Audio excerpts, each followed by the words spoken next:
Hello my friends, मेरा नाम मोहम्मद नवीद है और मैं आपको आज इस लेक्चर में slide show menu power point के अंदर पढ़ाऊँगा। उसके अंदर हम लोग बात करेंगे सारी की सारी स्लाइड्स के बारे में, यानी कि ये जो आपको नज़र आती हैं तो उसके कंट्रोल्स के बारे में आज हम थोड़ी सी बात हम करेंगे।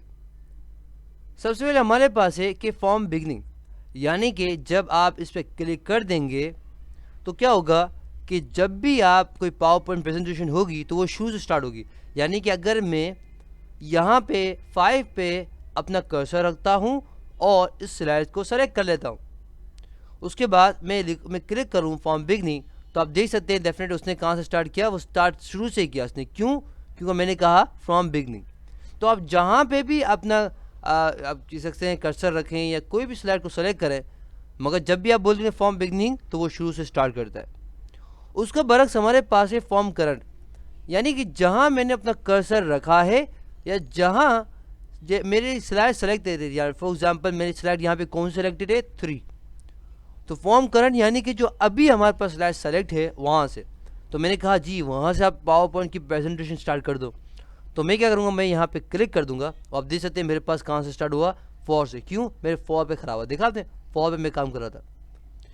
उसके बाद हमारे पास है प्रेजेंट ऑनलाइन, यानी कि अगर आपके पास वेब की सहूलत मौजूद है, यानी कि अगर आपके पास इंटरनेट की सहूलत मौजूद है तो आप इसको पब्लिश कर सकते हैं, ऑनलाइन लोगों को दिखा सकते हैं।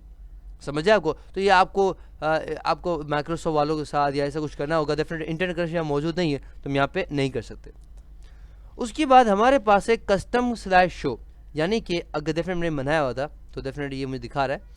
तो कस्टम क्या होता है? कस्टम का मीनिंग समझ लेते हैं। एक मैं मायने समझाता हूँ। कस्टम मीन्स अपना, एक नाम कहते हैं कस्टम कहते हैं। तो यानी कि हम अपनी मर्जी से बताएं कि भाई पहले कौन से हो। जैसे मिसाल हम लें कि टीचर्स है फॉर एग्जांपल, वो एक हिस्सा फॉर एग्जांपल स्टूडेंट से करवा रहे हैं, यानी कि एक फॉर एग्जांपल एक फंक्शन है। तो टीचर्स एक कर रहे हैं कि अच्छा पहला बंदा कौन जाएगा, दूसरा कौन जाएगा, तीसरा कौन जाएगा। एक होता है ना कि हम पहले कौन जाएगा फिर दूसरा कौन जाएगा। इसी तरह से हम लोग यहाँ पे बता सकते हैं। किस तरह से?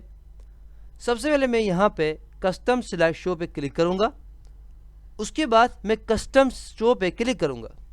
अब डेफिनेटली मेरे पास एक बना हुआ था तो अब मैं क्या करूँगा, एक नया बनाऊँगा। आपके पास नहीं बना होगा तो डेफिनेटली आप तब भी न्यू कर लीजिएगा। अब यहाँ पे मैं नाम दे सकता हूँ, तो मैं दे सकता हूँ यहाँ पे नवीद। उसके बाद हमारे पास है कि हम पहले किसको भेजना चाहते हैं, यानी कि मैं कहूँ कि 5वां सेलेक्ट कर लिया मैंने। उसके बाद मैंने ऐड कर दिया, जैसे पहले 5वां आ गया। उसके बाद मैं कहता हूँ पहले फिर चौथा आ जाए, फिर मैं कहता हूँ दूसरा आ जाए। समझे आपको? और उसके बाद मैं कहता हूँ ओके। एक बात याद रखिएगा, अगर हमें इनमें से किसी को डिलीट करना हो या रिमूव करना हो तो डेफिनेटली उसको सेलेक्ट करेंगे और उसके बाद यहाँ पे क्रॉस पे क्लिक कर देंगे तो वो चीज़ रिमूव हो जाएगी। अगर हम किसी स्लाइड को ऊपर लगाना चाहते हैं, यानी कि हम चाहते हैं कि ये लास्ट वाली स्लाइड ऊपर आ जाए, तो डेफिनेटली इसको हम ऊपर करेंगे तो वो ऊपर आ जाएगी, सबसे पहले आ जाएगी। सब कुछ करने के बाद मैं यहाँ पे ओके पे क्लिक करूँगा और मेरे पास यहाँ पे डेफिनेटली ये आ चुका है, जिसका नाम है नवीद। अब हम क्या करेंगे, डेफिनेटली इसको एडिट भी कर सकते हैं, वापस अगर जाना चाहे तो वापस कर सकते हैं। रिमूव, अगर रिमूव करना चाहे रिमूव कर सकते हैं। कॉपी करना चाहे तो कॉपी भी हम यहाँ पे कर सकते हैं, यानी कि आप देख सकते हैं मेरे पास एक और आ गया, वरना ये कॉपी है। क्लोज करना चाहे तो क्लोज भी यहाँ से भी कर सकते हैं और यहाँ से भी कर सकते हैं। मगर मैं क्या कहूँगा, मैं आपको दिखाना है, मुझे दिखाना है तो मैं क्या करूँगा, यहाँ पे शो पे क्लिक कर दूंगा। तो आप देख सकते हैं कि पहला कौन सा आया, पहला 5वां आया, उसके बाद चौथा है और उसका दूसरा है और ख़त्म। क्यों? क्योंकि मैंने कहा था कि पहले क्या दिखाओ, पहले 5वां दिखाओ, फिर चौथा दिखाओ और फिर दूसरा दिखाओ। अगर आपको मुझे यकीन नहीं आता तो मैं दिखाता हूँ आपको, जाके डेफिनेटली एडिट करने जाता हूँ और डेफिनेटली दिखा मैंने कहा था पहले 5वां फिर चौथा और फिर दूसरा। समझ आया आपको? तो इसके ज़रिए हम लोग, अगर हमारे पास बहुत सारे स्लाइड्स मौजूद हैं और हम सिर्फ स्पेसिफिक स्लाइड्स दिखाना चाहते हैं, उसको नाम भी देना चाहते हैं, यानी कि अगर आपने बहुत सारी स्लाइड्स बनाई हैं और आपको नहीं पता कि तरतीब आपने नहीं बनाई, तो अब डेफिनेटली यहाँ से आप इसको एक तरह से क्या कर सकते हैं, सबको एक तरह लेकर आ सकते हैं, ताकि क्या हो जाएगा, काम बहुत आसान हो। यानी कि आप कहो कि एक प्रेजेंटेशन आप दे रहे थे तो आप बता रहे हो कि भाई ह्यूमन रिसोर्स के बारे में बता रहे हो या साइंटिस्ट के बारे में बता रहे हो या टेक्नोलॉजी के बारे में बता रहे हो, डेफिनेटली आपने स्लाइड्स को यहाँ पे एक तरह के एक ग्रुप कर लिया है ताकि सिर्फ उसे वही चले। तो इसके ज़रिए बहुत अच्छे तरीके मैनेज हो हमारा काम। उसके बाद हमारे पास है सेटअप स्लाइड शो, यानी कि अगर आप यहाँ पे देना चाहें कि presented by a speaker full screen के साथ हो, या अगर हम ये करना चाहें लूप करना चाहें, ये सारे ऑप्शन है। अगर आप पेन कलर चेंज करना चाहें, लेज़र, ये सारी चीज़ें हैं जिससे डेफिनेटली आप सारे स्लाइड्स को करना चाह रहे हैं, या 1 से लेकर 5 तक करना चाह रहे हैं, या कस्टम स्लाइड करना चाह रहे हैं, यानी कि पहले कौन से हो, या अगर मैंने जो भी यहाँ बनाया था कस्टम स्लाइड के अंदर, डेफिनेटली आप वो भी यहाँ से कर सकते हैं। बाकी बहुत सारी चीज़ें आप यहाँ पे कर सकते हैं। उसके बाद हमारे पास बहुत ज़बरदस्त चीज़ आ रही है, उसको कहते हैं हाइड स्लाइड, यानी कि हाइड मीन्स छुपाना। तो फॉर एग्जांपल आपने कोई स्लाइड बनाई है और आपको ये लग रहा है कि वो स्लाइड अच्छी नहीं लगी, तो आप क्या कर रहे हैं, उस स्लाइड को छुपाना चाहते हैं, ना ही उसको डिलीट करना चाहते हैं, ना ही लोगों को दिखाना चाहते हैं, सिर्फ को छुपाना चाहते हैं। तो डेफिनेटली उस हाइड स्लाइड के ज़रिए हम अपनी स्लाइड को छुपा सकते हैं। किस तरह से?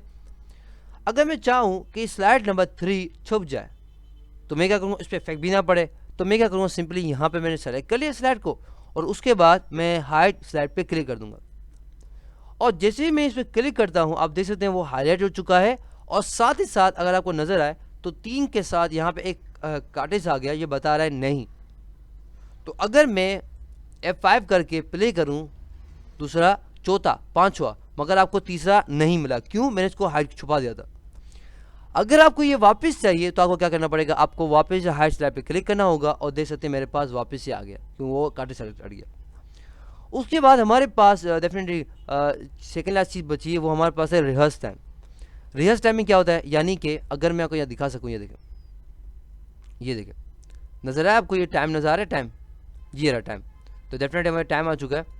तो ये टाइम क्या कर रहा है, ये बता रहा है कि कितना टाइम लगेगा। जैसे कि मिसाल में लूँ कि मैं फॉर एग्जांपल एक प्रेजेंटेशन बना रहा हूँ, और उस प्रेजेंटेशन के अंदर मेरे पास एक दूसरी स्लाइड है। एक फॉर एग्जांपल मैं देख रहा हूँ कि भाई मैं प्रेजेंटेशन स्लाइड्स बन गई और मैं प्रेजेंटेशन की प्रैक्टिस कर रहा हूँ, तो मैं देख रहा हूँ कि मुझे कितना टाइम लग रहा है एक स्लाइड से दूसरी स्लाइड में जाने के लिए। तो ये रिहर्स टाइम कहता है। रिहर्स में ट्रेनिंग जैसे करते हैं ना, रिहर्सल हम देखा होगा, टीवी में आते हैं लोग, तो वो बता रहे हो मैं हमारा रिहर्सल है ये। तो रिहर्स क्या बता रहा है कि बता रहे कितना टाइम लग रहा है, तुम्हें बता रहा है कि भाई 28 सेकेंड, 29 सेकेंड, 30 सेकेंड, 31 सेकेंड, समझ आया आपको? तो अगर मैं जैसे दूसरी स्लाइड पे जाऊंगा तो 0 हो जाएगा, क्यों? क्योंकि ये बता रहा है कि आपको उस टाइम में, देखें ये आप अब ये इसका टाइम कम रखेगा, यानी कि इस स्लाइड के लिए आपको कितना टाइम लगा। उसके बाद डेफिनेट स्किप कर दूंगा मैं, और डेफिनेट स्किप करने के बाद थोड़ा सा मैं यहाँ पे लेके आता हूँ डेफिनेटली। तो अब मेरे पास क्या है, अगर डेफिनेटली मुझे मैं यहाँ पे डेफिनेटली मैंने रिहर्स टाइम किया, अब मुझे देखना है कि मैंने रिहर्स टाइम कितना किया, तो मैं क्या करूँगा, यहाँ पे डेफिनेटली क्लिक कर दूंगा डेफिनेटली, और स्टार्ट फ्रॉम बिगनिंग डेफिनेटली। तो डेफिनेटली हमारे पास ये क्या दिखा रहा है, यहाँ दिखा रहा है, देखें ये दिखा रहा है कि भाई मेरा यहाँ रिहर्स टाइम आ रहा है, समझ आया आपको? तो इसके ज़रिए हम ये बता सकते हैं, हमें स्टॉप वॉच रखने की कोई ज़रूरत नहीं है। इसी के ज़रिए हम लोग अपना टाइम कर सकते हैं, एक टाइमिंग बना सकते हैं हम लोग। उसके बाद हमारे पास है, अगर हम चाहें डेफिनेट प्ले नरेशन, यानी कि नरेशन जैसे ये होती हैं, नोट्स हो गए या नरेशंस हो गए, तो वो कर सकते हैं। टाइमिंग्स को प्रिंट करना चाहे, और अगर शो मीडिया कंट्रोल्स, अगर मैं जाता हूँ F5 के, तो डेफिनेटली यहाँ पे क्या हो रहा है, देखें आप देख सकते हो यहाँ पे मेरे पास शो नज़र आ रहे हैं, बाकी समझ आ समझ आपको? तो उसके ज़रिए हम लोग क्या कर सकते हैं, यहाँ पे सारे हम काम कर सकते हैं। अच्छा, एक और चीज़ जो नई फीचर आई है, तो मैं बताता हूँ आपको, साथ साथ आपसे सुनिएगा।